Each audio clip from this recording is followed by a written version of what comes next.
If you catch Incredibles 2 in theaters, you'll first be subjected to a myriad of low-quality, shallow trailers for lesser animated films, but shortly after that you'll be greeted by Craig T. Nelson, Holly Hunter, and Samuel L. Jackson, each of them thanking you for seeing the film, but also apologizing that it took so long to be released.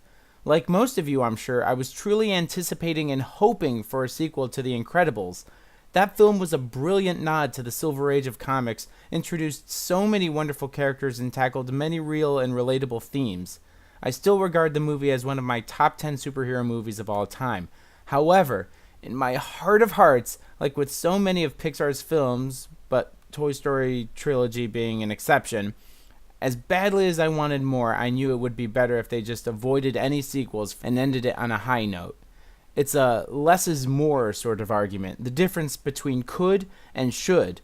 Ultimately, I'd like to imagine that being the true reason behind Pixar's 14-year delay for The Incredibles 2. Knowing full well that they could, they asked themselves if they should, and once realizing the answer to this, they went on to focus on original content instead. But they're in an abusive relationship, and in the end, Disney ended the debate over could versus should and said will.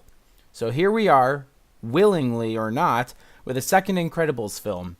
But is this the film that we've been waiting for 14 years, or is it more in line with Monsters University or Cars 2? It's the first one. It's good.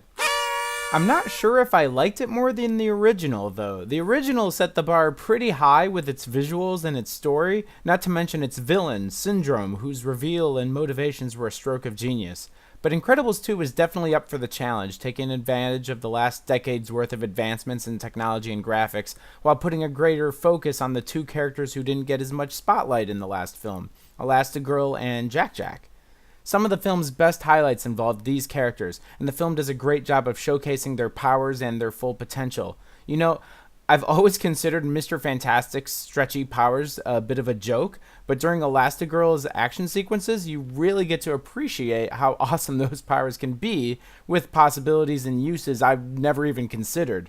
Incredibles 2 gives us more supers, which means more creative uses of their powers for us to spectate.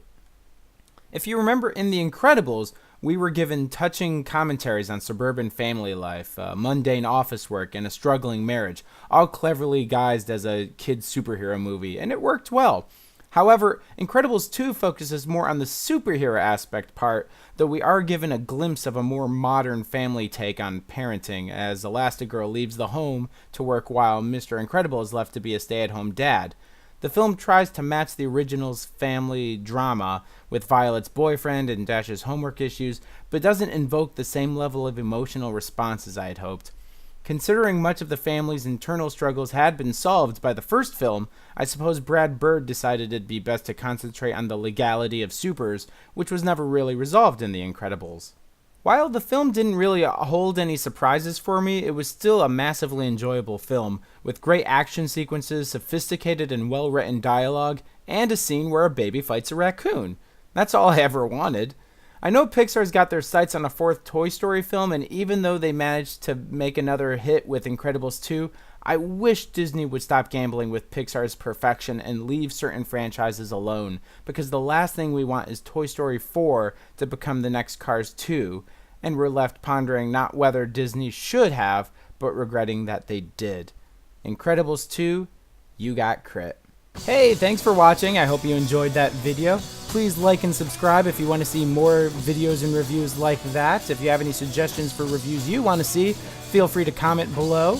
You can also follow me at YouGotCrit.tumblr.com if you want to see some older reviews and some cartoons of my own design. And thanks again.